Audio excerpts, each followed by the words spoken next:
A quick introduction. You've got a bio of Dave, I think, in your programs, but I've seen Dave speak at a couple of events before. Last week he warmed up for Steve Ballmer, he told me earlier, who was on his global tour of major markets, and so he did that gig, and we're delighted that he's joining us today.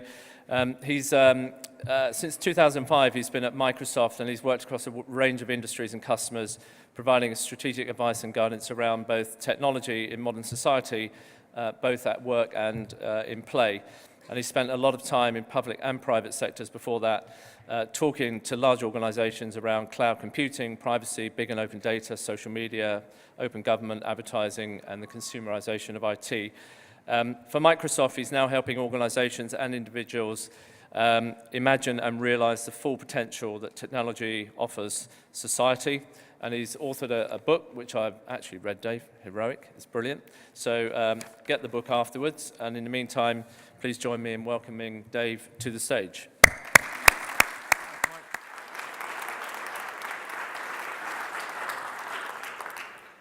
Thanks a lot. Good afternoon. Thanks for having me here. The first thing I have to do in any presentation like this is I have to explain my comedy job title. It is a comedy job title. So I'm Microsoft UK's Chief Envisioning Officer. What's a Chief Envisioning Officer, I hear you ask? Well, Microsoft is filled with people who love to tell you about our technology and our products. They will spend lots of time, spend lots of money talking about the technology and products we bring to market. But what we don't do enough is talk about the human beings that use them. And my job is simply to project out the future of society, to understand what human beings will do in the future to live, work, and play. Now, when you have a job that's essentially about the future of humanity, I think you'll agree it deserves a job title with a certain degree of pomposity. And I think you'll agree that we've achieved that. And the second reason for having the job title is when I was a kid, I said to my mum, I said, "Mum, one day I'm going to be CEO at Microsoft. You just watch me." And the bit I love about this is, even though there's an opening, this is still the only way I'm going to get to pull that off. There's a number of disclaimers I have to make about this presentation. Number one, this is about the how of what you do. It's not about the what of what you do. So this is not the future of direct and digital marketing. This is about how you do your job every day. It's about the future of work. The second thing I have to confess, we're in a nice close group. I feel like I can share some deep secrets, dark secrets with you, in fact. And I know you may find this hard to believe, but in a past life, I was an IT consultant. Now I've said it. I'm on step 10 of the 12-step recovery program. And the thing you learn as an IT consultant is you never, ever give the answers away. So there will be no answers in the presentation today. You see, I was a good consultant. And the point here is that there's no explicit answer for what you need to do to change the way you work, but there are lots of provocation, there are lots of ideas, things I want you to think about how you might choose to do your work. And then the third disclaimer I'll make, and this is the final disclaimer, is I must apologize. This is a presentation of a book we wrote at the beginning of this year. It got published in June. Some of you may have heard this story before. Some of you may have even read the book before, so I'm really sorry about that. I realize it's got bad because just a few weeks ago, someone referred to me on Twitter as the Michael McIntyre of IT. And I'm thinking, that's brilliant. They think I'm funny. And then they sent the second tweet. Not because he's funny. He's just everywhere with the same material. You'll be pleased to know we have a second book being planned right now as a result. So I need to give you some background to me. One of the things you need to understand, we basically started the journey for Business Reimagined because me and a buddy who runs the business audience PR for Microsoft in the UK we basically bet ourselves that we could get through the remainder of our Microsoft careers without ever writing another Microsoft case study. And you know the case study is an important part of the marketing toolkit, but for me, they kind of belittle what's going on. A typical Microsoft case study starts with some piffy business problem, a big UK brand name, and ends in a SharePoint implementation, right? And they're important, don't get me wrong, but they don't tell the story. They don't tell why the technology was required. We don't talk about what the business was doing. And so we wanted to set out on a really different journey. And then there's something else that happened as well. So I've spent some 20 years in IT, 20 years helping organizations try to get the best use of technology. And the problem I have is that as a kid, I grew up on a really, really unhealthy dose of Star Trek and comic books. I know it's hard to believe. An individual who would choose to work for the world's largest technology company, dedicate his career to the IT industry, go to the extremes of personal grooming to grow a beard and a ponytail, also quite like Star Trek. But, big surprise. The comedy for me actually being here, this is the closest I've ever been to a football stadium, right? So having confessed about Star Trek, that's no surprise. It's also probably the closest I've ever had to having friends as well. And the point is, so when you grow up, because Star Trek's important when you're a kid, because Star Trek tells you that technology is supposed to be a force for good. It's supposed to be something that enables people to do great things, enable human beings to become greater than the sum of their parts. And then you spend 25 years in IT. And as you get older, you become more cynical, more miserable, and you realize that technology has increasingly become the barrier. It's become the prison. It's become the thing that dictates how we work. It's not liberated us. It's not enabled us to change the way we do. It's just constrained what we do.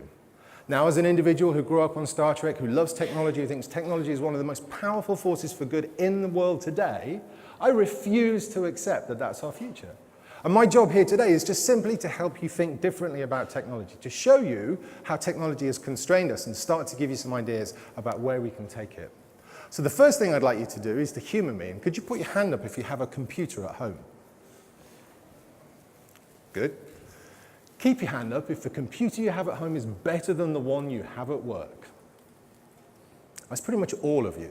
Now, see, I ask this question of every single audience I speak to. I love asking the question if it's a public sector audience. It's kind of like shooting fish in a barrel at that point. But the point is, we live this incredibly rich technology experience in our personal lives. We have this wonderful thing. Every time we go home to great technology. We've got grandparents Skyping grandkids. You live online, you shop online, you play games online. Technology really, really enables wonderful things in your personal life. And then you go to work. And typically you're greeted by someone like me, some long-haired, beardy git in IT who just likes to say, no, you can't. No, I'm sorry. No, I know you want to do that funky Facebook thing, but no, I'm sorry. And the challenge for me is I've spent the majority of my career chasing people down corridors like some freakish stalker, trying to get them to care about what technology might do for them. The interesting thing now is because we have such a rich experience in our personal lives, is that chase still goes on in the corridors, but it's the other way around. People are chasing me down the corridor because they're like, hang on a minute, how come I can do all this stuff at home, but I can't do it at work? And we see that as a challenge in IT when we should be looking at it as an opportunity. So this is what technology enables for us. But then I want you to think about just how far we haven't come in our use of technology. And in 30 years of progress, this is the first proper graphical user interface I ever used. And it was just a wonderful experience. But in 30 years, think about all of the incredible things that have happened in the personal computer industry, Moore's Law, all of this stuff. Look how far we've come. Now, don't for a minute get lost in the whole Microsoft Apple religion. That's not what this is about. What I want you to see here is a piece of plastic glass, a keyboard, and a mouse. 30 years later, it's a piece of plastic glass, a keyboard, and a mouse. Nothing has changed. We use this device exactly the same way that we use that device. We've taken all of the old ways of working, all of the analog ways of working, and we've simply digitized them. We've not changed what we do. We've just made them quicker, and often to our detriment.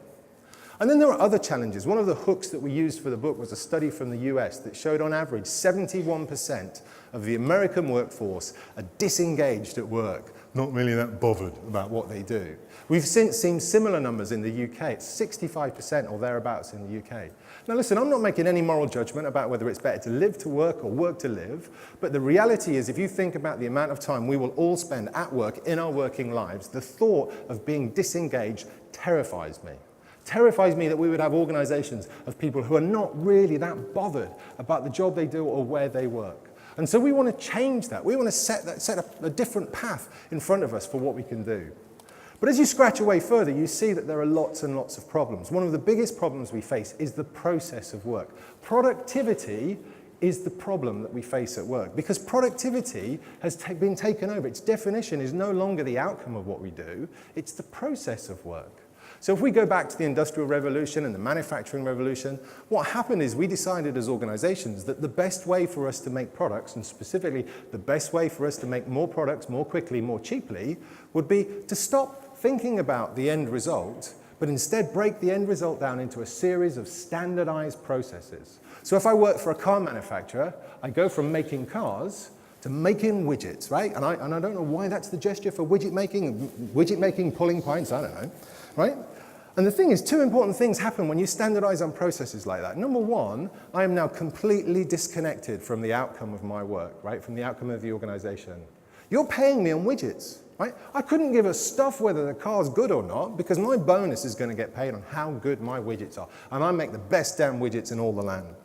The second thing is if you have an organization that's made up of these rigid, sort of standardized processes, you create this rigid sclerotic infrastructure inside your organization. Effectively, it's a skeleton that cannot move, it cannot change. So if your market changes and you need to stop making cars and start making aeroplanes, the ability that you have to make that change will be massively constrained because your entire organization falls apart because those standardized processes cannot react. So there's a massive problem with the process of work.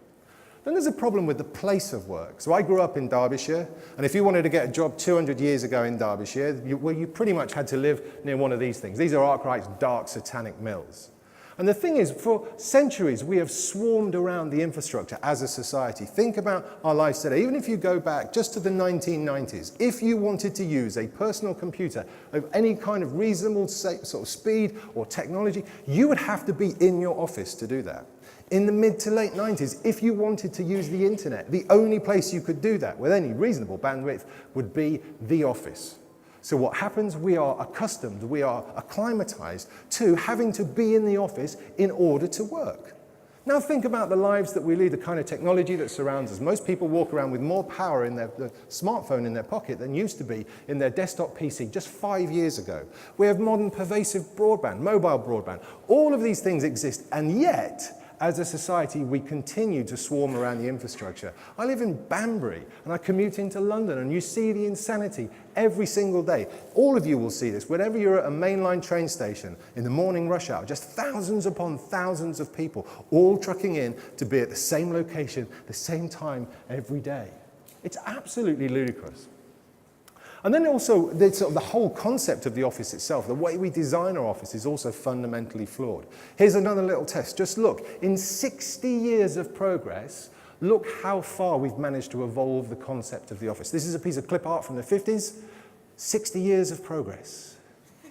Nothing has changed. Now, there are some subtle changes, right? I would guarantee you that the lady in this picture probably has a better job than the lady in this picture, so we've made some progress. Not enough, I know. What I really want you to see is here's a specific individual tied to a specific location to access some technology and a communications device.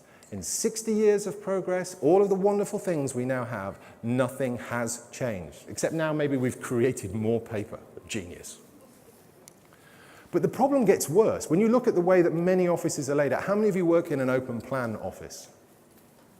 Pretty much, well, quite a lot of you. Open plan offices were genius in the 50s in West Coast US where they were invented. If you wanted to get a project team to work really effectively, to work really well, to collaborate well together, what would you do?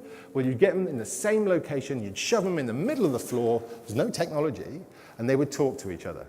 How many of you sit at your desk in your open plan office and email the person that's just 3 steps away from you, right? We all do it.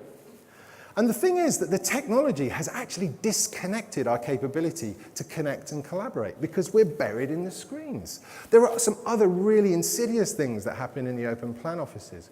If you take a group of people and you shove them in the middle of the floor, think about your own office, what you'll notice is all of the monitors, all of the displays, the screens that those people are using are all facing outward. So you can see what any person's doing at any point in time. And what this does is it creates a sense of vulnerability. People start acting like a herd because they know that somewhere else on the floor, think about your own office, this may or may not be true, it's true of my office, is there will be 1 or maybe 2 desks that are different. And the different thing about these desks is these are not in the middle of the floor, these are away to the edge of the floor, maybe in the corner, maybe by the window, but the most important difference is their monitor is facing away. You cannot see what that person is doing. This is where the predator sits. This is where the power broker sits. It's where the boss sits. And the boss sits and surveys the savannah looking for signs of weakness in the herd. Now, We're all creative people. We live in terms of creativity, and our jobs are all about creativity. But if you're feeling vulnerable, if you are the weakest antelope on the savannah, nobody wants to step away from the herd. Nobody wants to think differently because they fear being picked off by this individual. The other challenge of the herd is the herd essentially thinks the same. I work at Microsoft. I work with a bunch of people who are effectively the same people as me. They're the same kind of person I am. Yeah, there are some subtle differences about us, but fundamentally, we work for the same company, in the same industry. We service the same kind of customers who have the same kind of problems, and we use the same kinds of solutions to solve their problems. There is no innovation on a big scale at that point in time because we're behaving like a herd. And so actually, this whole concept of open plan offices completely constrains creativity. And creativity is crucial for organizations. It's crucial for all of you in order to be effective. We go as far to think that creativity is the most important thing. When it comes to innovation, when it comes to developing your solutions, your services, the products, creativity is the most powerful tool that you have. And yet we work in environments that completely constrain it. We did some work with a lovely bloke, a bloke called Tony Crabb, who was a business psychologist for the book, and he helped us understand the way in which the brain thinks. And the brain thinks in 3 different ways, right? So number 1 is this thing called intellectual ambling. And this is the kind of process that goes on in your brain when you're doing something but not really paying attention. So you're taking a shower, going for a run, walking the dog, driving, whatever it might be. But in the background, your brain is searching. Your brain is searching for connections. It's trying to assimilate all of the random stuff, nearly, that you've seen and done over the past few weeks and connect it to some thoughts that you've had. And when it makes a connection, you get new insight. It changes the way you think. That's called intellectual ambling. The second place is called connecting brains. And this is kind of the process that's going on right now, which is you're hearing the words that I'm speaking, your brain is passing those words, forming meaning from those words. And when it's got meaning, is it looks to connect that meaning with your own thoughts, with your own opinions on this topic. And where a connection is made, again, you get new insight. But the third place of thinking is the most important place of thinking, and this is a place called deep thought. This is where you get to harness all of the incredible cognitive capability, the capacity, just the sheer brute force of the processing power that the human brain has to offer. Deep thought is really, really challenging because in order to get to deep thought, you have to reach a place called flow state. And flow state is that magical place. Do you know when you're reading a book or maybe solving a crossword puzzle, whatever it might be, and the rest of the world just disappears into the background and you become one with the thing that you're doing? So flow state is the gateway to deep thought. The problem with flow state is it takes the average human being 15 minutes to reach flow state. More importantly, 15 minutes without disruption or distraction. So when was the last time any of you sat in your open plan office, had 15 minutes without the email notifier going, the phone ringing, somebody coming over asking you a question, or people 3 doors down talking about last night's Coronation Street? It doesn't happen. So if we want people to be creative, if we think the future is about creativity, shoving them into a noisy, chaotic environment actually constrains their capability to be creative. And then there's other things like the tools of work. Who doesn't get enough email? Right, so I don't even have to invent a punchline for that joke. We all recognize the problem. Email has become the curse of our modern day lives. We did a study recently, I was actually released it last week, that showed 70% of the UK workforce views a productive day in the office as clearing their email. Just think about that for a minute, right? I work for Microsoft, and Microsoft employ me to use this thing between me ears. Not to push process around the organization, not to play this nightmarish game of digital ping pong with my inbox. I never do that if all I'm doing is processing email. And the problem with email, it's not email's fault, right? Email is a perfectly good tool. It's just we've changed the way that we use it. We use it for everything. It's the lowest form of digital communication. Everybody has email. It's much easier for me to bung it in an email and send it to you than it is for me to get off my backside and go and talk to you, or to be mindful about what's going on. How many times do you get locked into those stupid real-time email conversations? What time are we going to see the client? Oh, I don't know. Where should we go? I don't know. What should we eat? I don't know. What are you wearing? I don't know, right? Email is just stupid. It saps the life. I had some moments where, when I was writing the book, and it was almost like these sort of things where you go through, I don't know, giving up smoking or whatever it might be, and you realize just how terrible your behavior has been in the past. And as I was having this epiphany about what technology should be doing for me, I realized that there would be days where I would commute. I have a 2-hour commute, right? So 2 hours commuting into my office.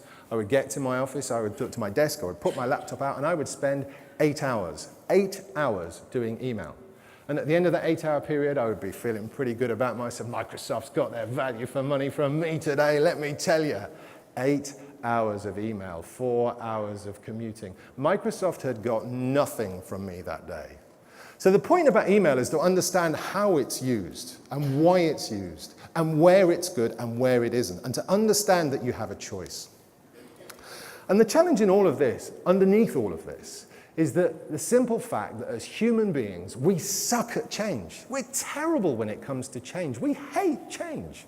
My favorite example of this is found underneath your fingertips every single day, and it's the QWERTY keyboard design, QWERTY keyboard layout. Does anybody know how old that design is? Just take a guess. 120 years, very close, sir. Anybody else? It's 142 years. Or was my mum phoned? Thanks a lot. 142 years old. Now, does anybody know why it was designed? You, sir. So the strokes of the typewriter didn't mesh together. Perfect. So there are actually two theories as to why the layout was designed. Number one was in the days of mechanical typewriters, if the typist got too quick, the heads would jam on the typewriter and that typist would lose productivity until the machine could be fixed. So along comes Mr. QWERTY, not his real name, and he says, hang on a minute, if I mix all the letters up, then I will prevent the typist from ever typing too quickly. It was built to constrain speed. It was built to limit the speed of the operator. The second theory as to why the QWERTY keyboard layout was created goes to Japan, and it was created for a bunch of radio Morse code operators who, again, were making so many mistakes that they thought, well, if we mix the letters up, then they'll have to be really mindful about which key they press, therefore they'll make less mistakes. Now, it doesn't matter which of those reasons that you believe. Fast forward 142 years, right? We still use as our primary form of communication to technology a design that is not only 142 years old, is not only designed for a world that no longer exists, its entire design premise is to be suboptimal. It's designed to be crap, right? This is how much we suck at change. Now, 80 years ago, along comes Mr. Dvorak, and that was his real name, and he invented the Dvorak keyboard layout, which, unlike QWERTY, was built for speed. It was designed to be propelled by a human being as fast as a human being could possibly type. You could type 400 of the English language's most common words without ever leaving the home row of letters. It's 100 on QWERTY. Its operational efficiency is measured at 70%. It's 30 with QWERTY. We never changed. And my fear is, where we're going is a place that goes beyond the keyboard. We live in a world of touch, natural user interface, voice, gesture control, all of this thing. Technology is going to disappear from the world around us because it's going to be embedded in everything around us. And if we are still stuck doing things the same way we've done them for 142 bloody years, we are never, ever going to get to the potential that technology offers us. So my fear is that if you think about we live in a place where we have a problem with the process of work, we have a problem with the place of work, and we have the problem with the tools of work, working smarter is no longer an option. There is only working harder. Send more email. And I refuse to accept that that's our future. And so for me, that's why we invented this whole cliche around reimagining business. Technology is here to enable us to do things differently. Not slightly better, not the same old stuff, just a bit better, a bit more quicker, a bit cheaper. Fundamentally change what we do. And there are three areas I'm going to talk to you about. I'm going to talk to you about the concept of flexible working, true flexible working. I'm going to talk to you about social business, changing the culture of collaboration. And I'm going to talk to you about managing change and how you deal with the organizational chaos that will ensue as we do this stuff. So the first thing we have to do is we have to change our definition of work. So work should not be a destination. Work is not a place you go. Work is an activity. It's something you do. And when you start thinking about work in those terms, wonderful things start to happen because you start to understand what true flexible working is. When I talk about flexible working to most people, all they really hear is working from home. Well, do you know what? That's one location, but true flexible working, proper flexible working, is about being mindful of the tasks you have to do that day and choosing the most appropriate location from which to do them. Now, it might be your office. It might be your customer's premise. It might be your partner's premise. It might be a third space, a local village library. It might be home. but it's simply about empowering individuals to be able to make that choice for themselves. Because when you start to work in that way, when you empower individuals to live in that kind of way, we change our concept of this thing called the work-life balance. Work-life balance is really funny. For years, we've thought these two things were separate. Our working life, I'm here at work, and I'm outside of work. In reality, most of you already do this today. You don't just do work in work. You don't just think about home stuff at home. You blur those lines. You'll be wandering around Sainsbury's on a Saturday morning, checking your email to see if the project reports come in. You'll be at work checking eBay to see if that product's come up for the right price yet. All of these things start to happen. But if you enable people to think differently about the process of work and the place of work, you can enable them to be really, really different. It also helps us change with the insanity that we have about commuting, the money we spend, the problems we cause for the environment just by having to be in the same place at the same time. But then there's this thing called the social business. Some people talk about enterprise social, but this is fundamentally using the principles that make social media work in our personal lives to change the way we collaborate in our professional lives. So this isn't about Facebook marketing 101 or getting in touch with your clients through Twitter. This is about using those principles of open, transparent collaboration to change what you do. So the first thing we need to understand, people may be familiar with the term the consumerization of IT. So this is where consumer technology has got so good, people are taking it into the offices. And if I'm really honest, we're in a place where there's a second generation of consumerization that's just about to start. The first generation was just about devices, and it was personified by some exec would get a shiny iPad for Christmas. He would take it in first day back in January, knock on the door of the CIO and say, I want my email on this because it's much better than that rubbish that you give me.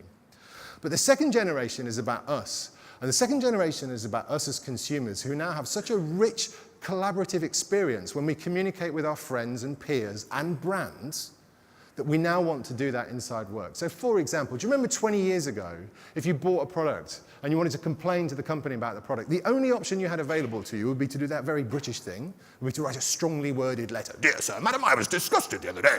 That will show them. And then maybe 3 months later, you might get a response. 10 years ago, you pick up the phone and you spend 4 hours in voicemail hell, and if you were lucky, or if you were really, really lucky, you might get to talk to a human being. Today, thanks to things like Twitter, not only can I contact the organization, I guarantee you I can pretty much contact the specific individual who's responsible for the product or service that I'm complaining about. And you only have to have that experience happen to you a few times in your personal life before you start to realize how transformative that is in terms of collaboration. So this second generation of consumerization is about services. It's about the services that we consume. And it's changing the culture of how we collaborate. And it's kind of weird because the way we collaborate in our personal lives is fundamentally opposed to how we collaborate in our professional lives. Think about it. How many of you use social media? Stupid question, I know, but humor me, right? Facebook, Twitter, right. The main reason you use those platforms, the main reason you use those tools is because you are there to share information. That's why you exist on social media, to share stuff, right? So you share first, and then when you're done sharing, do you hold stuff back? Contrast that to the way that most organizations run their internal knowledge economy in a world where knowledge is power. I'm sharing nothing, me. I'm not giving away all of my power. Well, I might give you that bit, but it's trivial. No, you can have that. And what's happening is we're seeing this two generations. And when I say generations, I need to find a better word because this isn't about kids. This is about a broad swathe of society. If you want to see who's using social media, if you want to see that this is not just young people in our society, watch Question Time on Thursday night on BBC. Right? Follow the Question Time hashtag. And what you'll see is not a bunch of kids hurling abuse at each other.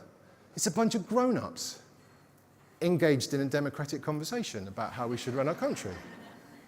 The fact that the BBC even bothers with it, we know that this is Broadway. And what's happening is these two generations are colliding inside the organization because they want the transformative effect of this social collaboration. And the thing is, people don't really understand that. There are a whole range of tools coming out. We have one called Yammer. And nobody understands what's going on because they're too focused on the tool itself. They're just looking at the tool. They're not looking at the culture that it engenders inside the organization. Thinking about enterprise social tools as tools is kind of like me turning up and putting a second telephone on your desk. There you go. I've made you twice as effective in how you can collaborate. Oh, what do you mean you can only operate one at once? And actually it gets worse, because now I've put two telephones on your desk, then one, now twice as likely to ring, so you can never ever leave your desk.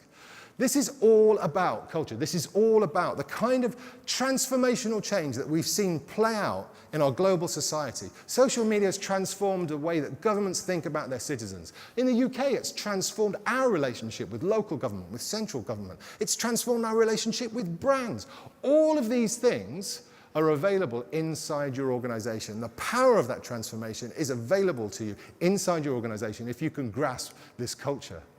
And what it does is it completely flattens the hierarchy of your organization. It's no longer a world where, oh God, I need to talk to the finance guy, I have to go and get permission from the finance director, and maybe they'll... It doesn't happen like that. The whole organization comes crashing down. I had this experience a few months ago. So my day job is I work for Bing, the search engine. And the only thing you need to know as a backstory is the guy who runs online services for Microsoft is a guy called Chi Lu. He's the guy that Steve Ballmer has said, listen, Chi, for the next 10 years, our entire online service strategy is your responsibility. He's effectively God in my organization. And we were there in the Bing Yammer discussion group, so having a little chat, and we were discussing a critical business issue. We'd run out of Bing branded sweatshirts in the company shop, right? It's a very important issue, I think you'll agree. Who should be on the thread but Chi Lu? And Chi Lu's there saying, oh, gee, that's terrible, Adam. Can you sort that out, fix it? Now, old school people would look at that and go, oh, yeah, busy then, are you, Chi? Yeah? Got lots on your mind, have you? Got time to do stuff. People like me look at that interaction and see, hang on a minute, here's a guy who's like 15 levels above me in the organization. He holds our entire future in his hands, and yet he's also with me. He's at the pointy end of where we do the work. He's in the weeds of the business. And what you then see is the whole organizational hierarchy comes crashing down, because now I feel like I can reach out to Chi, I can talk to him, I can ask him questions. He's there with us. That transforms my engagement with the organization that I work for. It transforms my empowerment. I think I can talk to him, he's going to listen to me. And it flattens the hierarchy of what we have, because it's the power of the network. We know this in our personal lives. We've seen what happens when you ask Twitter a question. We see this happen. We did a case study for an organization called Merlin in the book. And this is a small, medium IT company in the UK that basically had 4 or 5 people on their call center answering support calls. But what they were doing is, as they were answering the support calls, they were putting all of the information into Yammer, this open, transparent, collaborative tool. And what they found is after a while, they didn't need a call center anymore, and they took those guys and they put them back in the business, because after all, they now knew pretty much everything that we need to know about the good bits and bad bits about their products. And they made it such that anybody in the organization could access the information, because it's all on Twitter. Anybody in the organization could pick up the phone and do a support call, because the information isn't locked up in anybody's inbox anymore. How many times do you have new starters to your organization who ask the same bloody questions time and time again? Microsoft takes on 120 interns every year in the UK, and it's hilarious for the first couple of months, because they ask the same bloody stupid questions. And then you realize it's not their fault they're asking those questions, it's our fault. Because all the information they're looking for is locked up in my inbox or somebody else's inbox. If we'd done this in an open, transparent way, the same way we do on Twitter externally, they wouldn't have to add, that knowledge base, that corporate brain would exist, the corporate memory would exist. But all of this leads to agility. It leads to organizations that are able to bend and mold and weave as the market changes. We're not stuck in rigid structures. We're not stuck in standardized processes. We are a liquid organization. We can move around. If there's a problem over there, then actually we can change from what we were doing as a day job. We can collaborate, and we can see those conversations, and we can add value to them. Even my experience at Microsoft is, my day job is Bing, for Christ's sake. What do I know about the future of work? Well, only the fact I've got 25 years experience in IT and I spend a lot of time around the technology industry. Microsoft makes sure that I can get involved in those conversations. They're open and transparent. And it enables you to open up the potential, the hidden potential of your people. Because you may have employed them to do one thing, but I guarantee you they'll have a bunch of other skills that you're not tapped into. Now, moving forward, this is the tough bit, right? This is the bit where I'm going to start to challenge you about what you need to do, about how you need to think, about the things that may have an opportunity for you. The first thing we need to do is to clear the air. Because some of you will probably be sitting there saying, yeah, it's all right for you, you long-haired beardy git with your liberal technology company. They'll never bloody work in our place. Oh, no, never going to happen. Or maybe you know a manufacturing company. You work for a manufacturing company. You've got people on the production line or people on the shop floor. And the whole principle of reimagining how you work is simply this. It's simply, how do you enable everybody to live up to the potential of what technology affords rather than to be constrained by it? We see time and time again organizations who you would think that would never benefit from this stuff getting massive amounts of value. So there are the retail organizations who actually connect their shop staff using open, transparent, collaborative tools so that all of a sudden, store managers, till assistants can share ideas. Oh, we put this product there last week, it was brilliant. Or we put this product there last week and it was terrible. Production line, who do you think are the best people to understand how the production line actually works? Is it the managers in the office or is it the people on the production line? It's an obvious answer. So if you open up the technology, if you invite them into the knowledge economy of your organization, you become a better organization for it. This is the really tough bit. This is about changing the way you think about things that already exist. This is a very old example now, and I promised myself this is probably the last time I'm going to use it. But does anybody know what this is? Tax disc, very good. More specifically, it's my tax disc for my car, and as you can see, it's actually expired. Now, I did a little experiment because I thought the world had changed, and I spent the last 12 months driving around in my car with this tax disc, not in my car, but in my bag, part of this act. Now, at this point in the presentation, Microsoft's lawyers would like me to remind you that it's still a criminal offense in this country to not display a current tax disc in your vehicles. But the point of this story actually goes back to last Christmas, and I went down to my kitchen table, and there on my kitchen table is my tax disc. And I'm looking at, by now it's 2 months overdue. So understand I've paid my tax, I just haven't put the piece of paper in the car windscreen. And I'm looking at this piece of paper, this beautiful, colourful, ornate piece of paper, and I'm thinking, well, why is that on my kitchen table and not in my car? And then you remember 2 reasons. 1, I'm a bloke, therefore lazy, fair enough. And then number 2, it's not in my car because we live in a different world, right? There are no longer millions of bobbies on beats, traffic wardens peering in through millions of windscreens every day, looking to see whether the date on this is valid or not. We have a system called ANPR, Automatic Number Plate Recognition, which basically means every time I pull in for petrol, every time I drive down the motorway, every time I cross a city boundary, every time I drive past a cop car, pretty much, there's a camera, looks at me, number plate, and it checks a database in Swansea. And it says, has this guy paid his tax? Yes or no? If I have paid my tax, off I go about it. I don't know anything about it. If I haven't paid my tax, I guarantee you I will get my collar felt. Did it for 12 months, never got me collar felt. And the point of the story is the DVLA, God bless them, long been the bastions of great digital public service, realized this back in February. They have a green paper out right now, which is basically, can we get rid of these things? Because they are no longer relevant in our modern digital society. Think about that for a moment. Public sector organization. This process goes back to 1921. It's the single most important source of revenue for the DVLA, and yet they have got the guts, they've got the confidence to challenge whether it's still relevant. Now listen, if you're the DVLA, you've got somebody who turns up probably once a week, maybe once a day with a big stick, knocks you over the head and says, save money.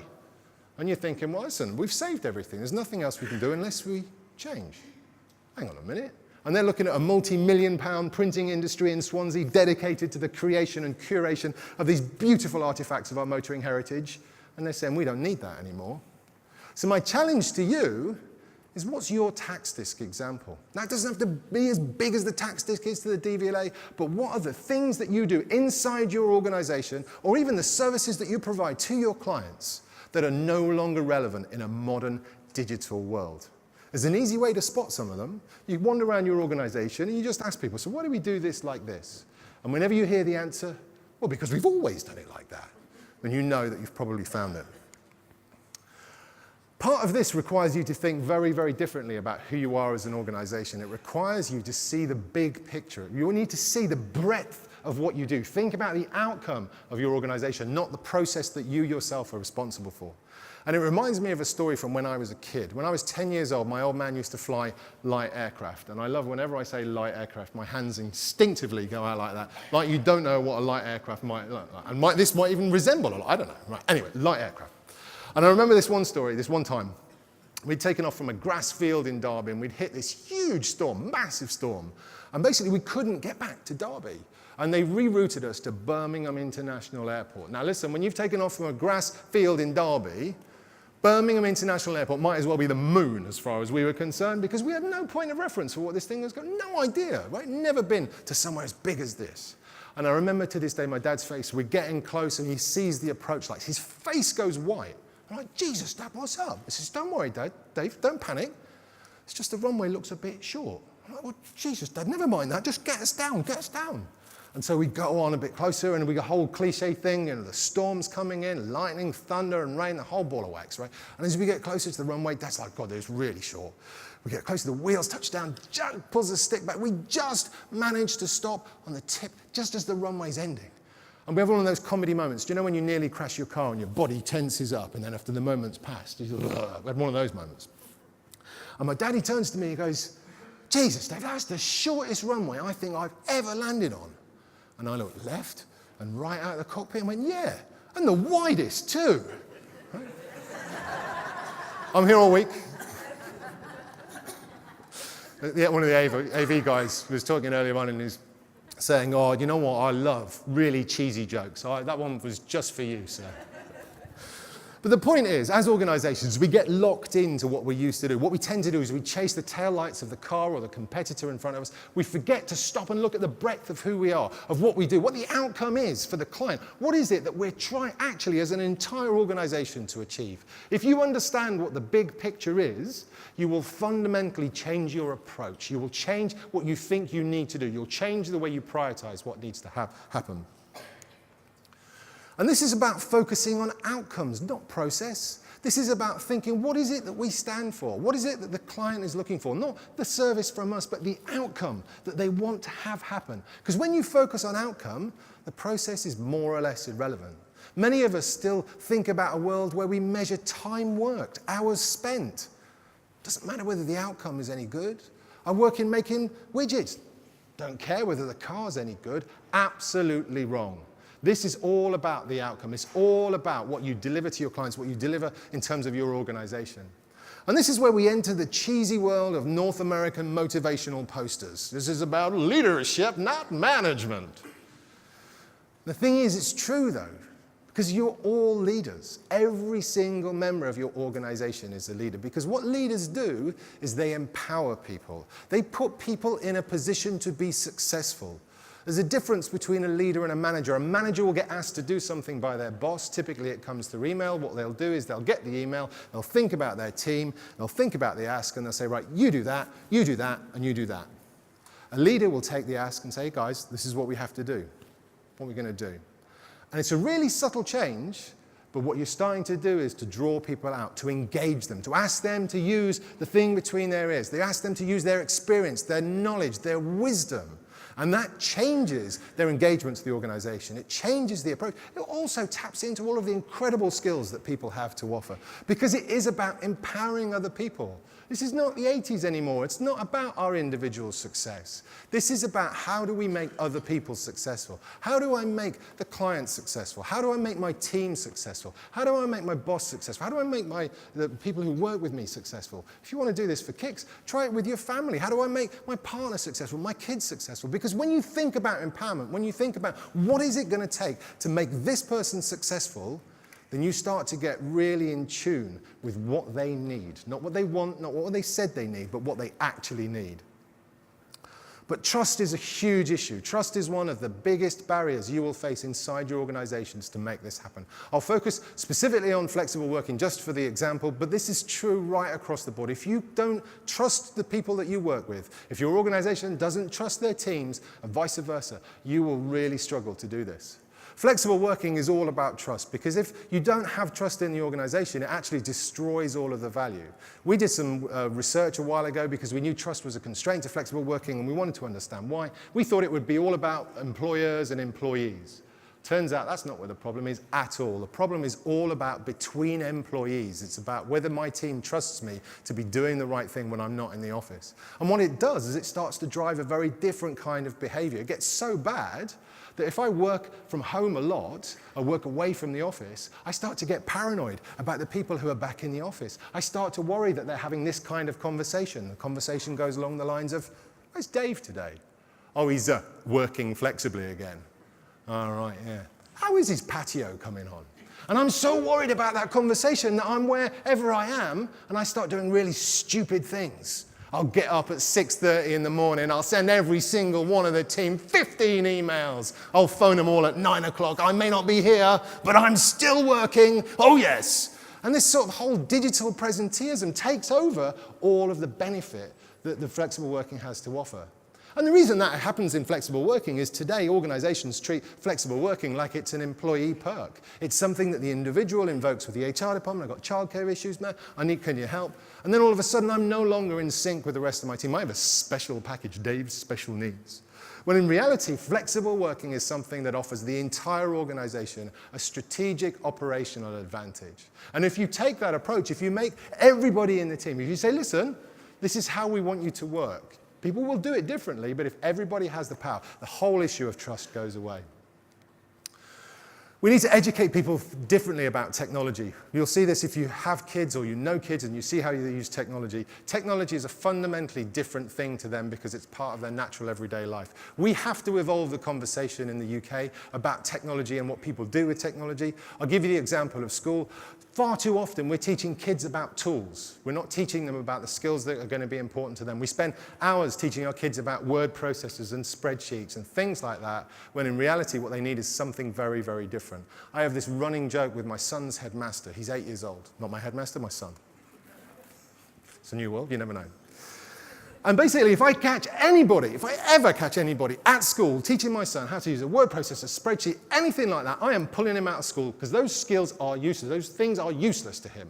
Because when he enters the world of work, it may not be word processors, it may be something else. What he really needs, if you want to teach him about what technology is going to mean for him, you need to teach him things like critical thinking. You need to teach him so that he can go to Wikipedia and he knows when he looks at an article how to spot bias, how to understand what crowdsourcing is, to know if he's going to bank his homework on any single one fact, he's going to go and check that information from somewhere else. I need you to make sure he can keep himself safe online.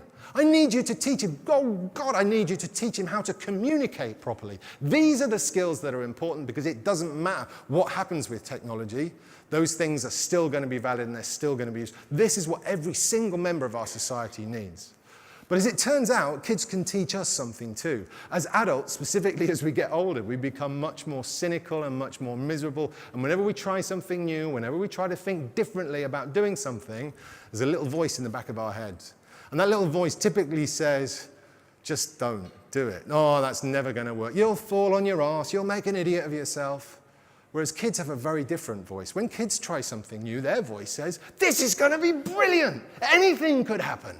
And I had this experience, it was about 3 years ago now, and we were doing a piece for Channel 4 News on voice recognition technology and where it had come from, where we were going. And because I'm a good corporate spokesperson for Microsoft, I was there the night before. We were one of the first homes in the UK to have the Kinect device. It was all about voice recognition, so I'm showing off, and I'm doing all of my research. Basically, I'm playing on the Xbox with my son for about half an hour in the name of work. And my son's there, he's 5 years old, and he's barking commands at the TV. Xbox, play this game, Xbox, play this DVD. And then after 30 minutes, he stops, and he runs off into the kitchen. And I hear this little voice come out. Microwave, make my tea.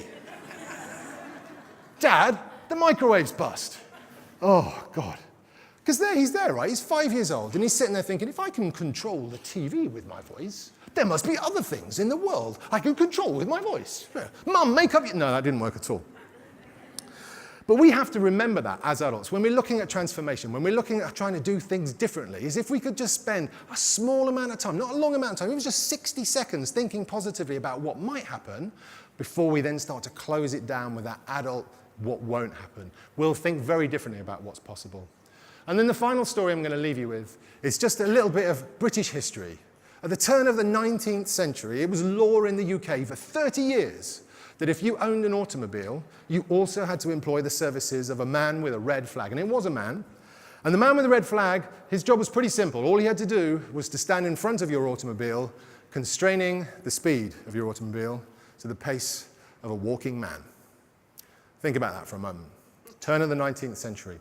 You have the automobile in your hands. This is the pinnacle of society's engineering prowess. And all we can think to do with it is to constrain it to the walking pace of a human being, because that's all we know. That law got so bad when it was taken out to the US in Pennsylvania for 20 years, not only did the man with flag have to slow the car down, if they ever came across livestock on the road, you would have to take the car off the road. If you couldn't hide the car from the livestock, you would have to completely disassemble the car. Genius.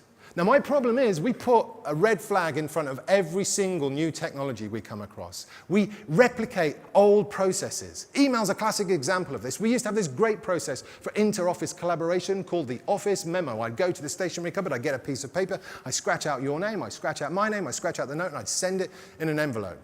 Then we came along, the guys in IT, and we digitized that process. Oh man, you should be so grateful for what we did for you.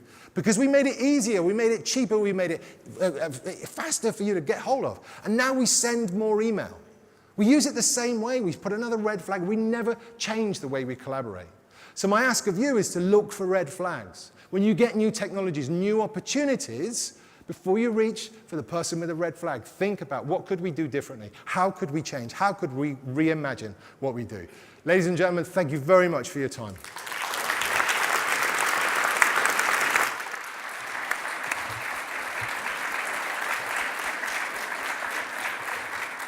Brilliant. Thank you, Dave, very much indeed.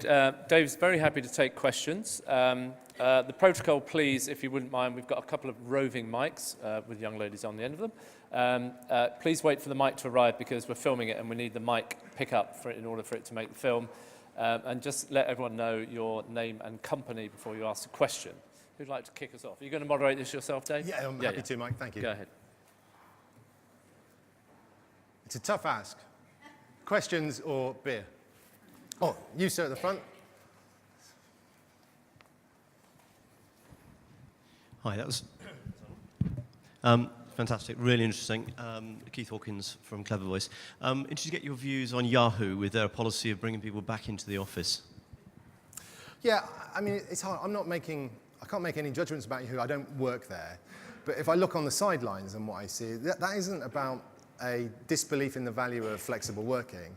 It's more, to me, it's more indicative of a trust issue. So Marissa Mayer's come in and basically said, listen, I want to get control. I want to understand how this thing works. I guarantee you in a few years' time that actually they will go back to flexible working. But for me, it's just that short term. It's that trust. I need to understand. I need bums on seats. I mean, I've worked for organizations that sent the bums on seats memo, and it's a classic sign that there is an issue of trust. And so that's how I would read it.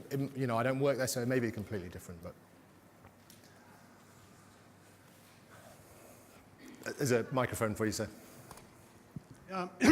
Nick Cohn from Beyond Aspiration. Isn't your point really more about dysfunctionality and leadership? Because the issue is you're asking people to behave in a different way at home than they are in the office. So it's about literally leadership and overcoming fear. I would actually take it the other way around.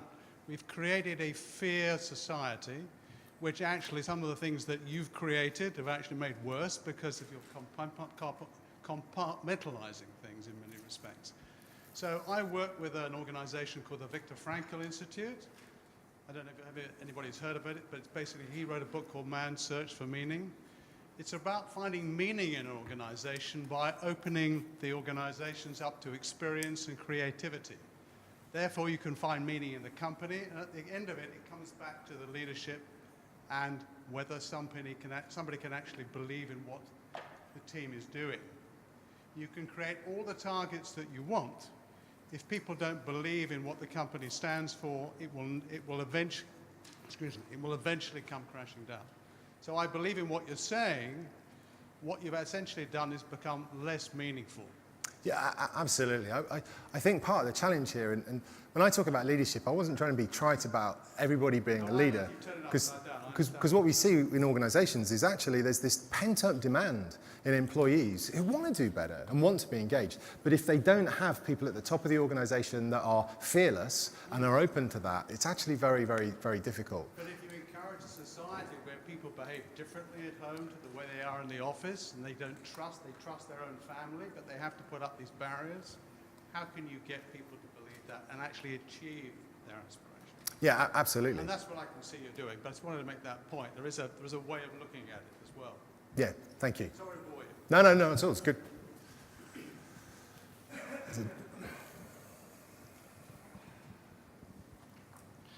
Hi there, Ross Simpson from Capita. Given that McKinsey came up with the big data story recently, and we've got lots of it around and getting more of it, how do you reimagine the future with harnessing that big data?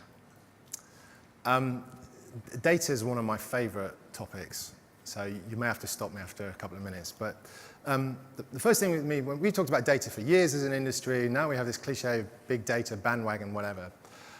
Let's start with the hyperbole, right? So I fundamentally believe that big data, used properly, will transform what it means to be human. It will transform what we understand about what it means to be human. My favorite example, a study from 2 years ago in the Northeast US, they took the cell phone usage records, 50,000 people, a period of 3 months, every call they made, who they called, duration of the call, put all that together with a bunch of different data sets. They found that they could predict accurately the future location of those individuals with only 96% confidence. Only 9 times out of 10 were they right.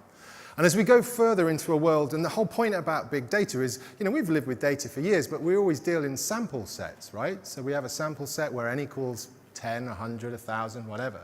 When your sample set is n equals all, then everything changes at that point. Because it then turns all of the science, our whole approach to science for thousands of years has been a tiny, tiny piece of evidence and then loads of theory, right? Loads of guesswork about what that means. In a world where n equals all of the guesswork goes away. What's interesting is that world of big data takes us away from a world of causation. Today we look for why did that happen? What made that happen? And actually you just simply enter a world of correlation. I don't really need to know why it happens. I just need to know that it does. And so that's the hyperbole of big data. It's going to transform what it means to be human.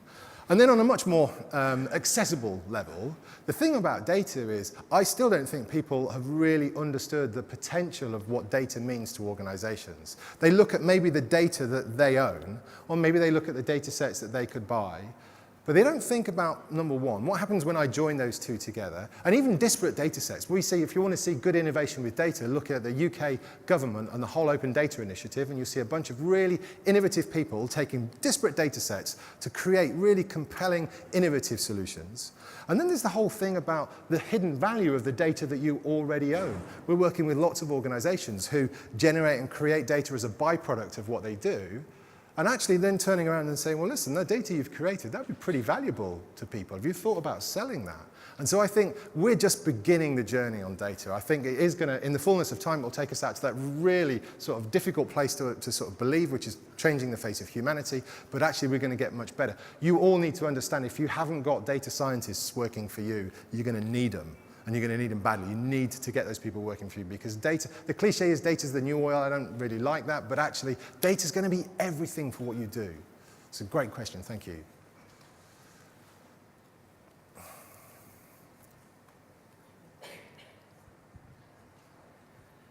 Chris Clark Marketing, looking after London's small businesses.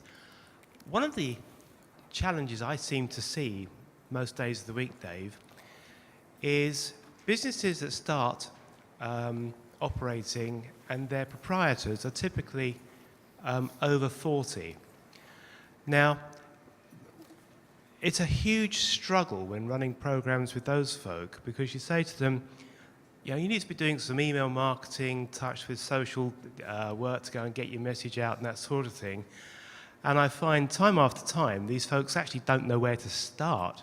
And it's not just me, Parliament's also quite concerned about this as well. And in that frankly excellent speech you've given, there's lots of concentration on bringing up the young folk and getting them sort of well into this, and by and large they generally are. But is there a huge opportunity for everyone, manufacturers, suppliers, envisioning people, to have a crack at the over 40-year-olds, probably this room accepted, and see how we can get a much better educated older workforce? Yeah, absolutely, absolutely. And the thing is, in the stuff I talk about, it's dead easy for me to pick on educating kids because it's a bit that we all understand. Even if you haven't got kids, you kind of were one once. But all the stuff I talked about in terms of the critical skills are true of any member of our society. And certainly my vision, when we talk about sort of technology education, I just want to make sure that every single member of our society is equipped to be able to make, to use technology to affect a positive difference in their lives, whether it's at work or how they do. And there's lots we need to do. The good news is that over a long period of time, this problem goes away. I'm convinced that this is a natural, normal part of our society now. And although it hasn't touched everybody, it's touched a lot more people than wherever we've been in the past. And so I see lots of good examples of older generations using technology well. But we do need to do more, and we do need to help people to do more. I think showing people the evidence of what done, the great work that you guys do and the businesses that you work for, the clients that you serve, it's all part of that journey. But there are other things I think we can do to really help speed that up. I think the thing to remember, none of this is a fad. The names and the brands may change, but the principles of how they will stay, they will remain. And that's why I think it's important for us to understand and learn about those principles. Thank you, great question. There's one at the front here.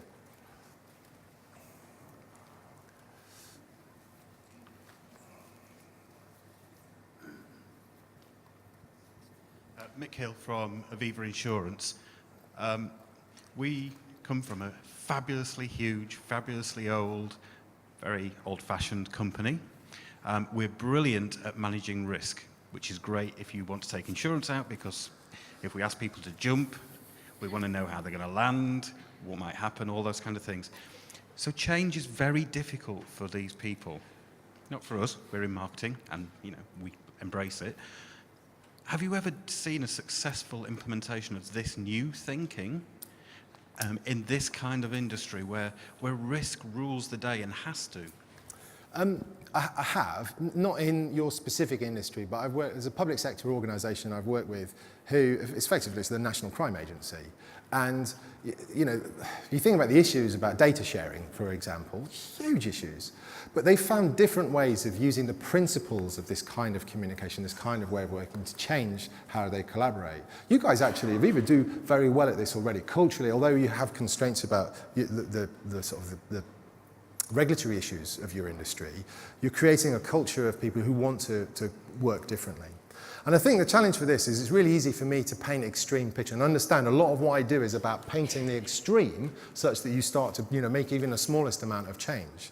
But understand this isn't all or nothing. We don't have to bin email overnight and everybody's going to live in an open, transparent world. But it's picking the places where it would work, where it would make most sense. And doing those things, but trying not to pilot them in a small team of people, make them broadly available. One of the things Aviva did, which was really brilliant, and this was years ago, when blogs and wikis were first becoming popular, unlike most other corporates, they created a platform inside their organization that would enable anybody to create a wiki or a blog about any topic. Dog racing, doesn't matter. Because they knew if they did that, they'd get a bunch of blogs about dog racing, but they also got what they found, which was people in Melbourne answering questions about policies for people in York, because they lowered the barriers. They made it accessible to everybody. And so I think there's some great lessons from what you guys have done in that, but it really is finding the right place, understanding that you can't do this for everything. Great question, thank you.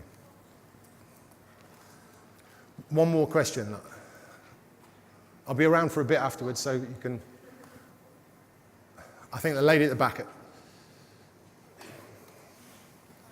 Beverly Barker, Southbank University in the IDM. I would just like to build on your points about big data and ask you the question about my data, little data, personal data. Do you think that's got real potential? Do you think that we could actually get to the stage where we can turn the CRM, customer relationship management, on its head and have a bit of vendor relationship management? And does that really need some of your big sea change thinking in organizations to grab the potential? Because I see that as being a great breakthrough if we can do it. Yeah, absolutely. Are you guys all familiar with the concept of vendor relationship management? So this is where the individual manages relationships with the brands and, I guess, organizations that they work with. It's my personal favorite sort of future of how this plays out. So I have this sort of apocalyptic Armageddon, that'll do, right? Where this ends up, we live in a world where basically data is hoovered up. Every transaction I make, every website I go to, every search engine I use, all that sort of stuff gets hoovered up and formed into an opinion and sold to an advertiser about who I am. And I may, if I'm lucky, get to see some advertising that actually relates to who I am. But typically that experience is pretty poor. I've not been actively involved in it. I have no relation to it. I get surprised by it. I don't like it. If we don't do better, if brands don't do better about engendering trust in the consumers that they're chasing, then my worst case scenario is people pull their data away. Do you know what? Stuff you. You're not having my data because you abuse it. And I don't trust you with it. And if that happens, absolutely we end up in a world of vendor relationship management. I actually think there's a brighter middle ground, which is we're already seeing there's an organization in the UK, is one of my favorite examples, a company called Midex, of this concept of a personal data store. So you manage your profile with Midex, and they federate access to your profile with the brands and the local government and the central government that you use. But you have control. So this is you saying to brands or saying to organizations, hey, this is all about me. Other great examples of how bad the situation is now, you're familiar with the ad choice program? So when you see an ad on the internet, there's a little ad choice button, you click on that, tell me why you showed me this advert. Where's the button that says, don't show me that advert, but do show me this one? Right? We're not encouraging that collaboration, that conversation with the people that we're actually interested in. And so I think this whole movement, this whole change of focus, I think absolutely is crucial for us to understand, and it will require a very big change in how we all think about data and how we think about relationships between brands and consumers. And we need to look and understand, because this is about better marketing at the end of the day, stuff that's contextual, stuff that's relevant to the individuals, not going for, what other industries do you know where success is measured by 0.02%, right? Click-through rate. Thank God we're not the airline industry, So for me, it has to happen, and I think it's a great point to raise to end this with. Thank you very much for that. That's brilliant. Dave, thanks so much. Thank you, Mike. Thanks.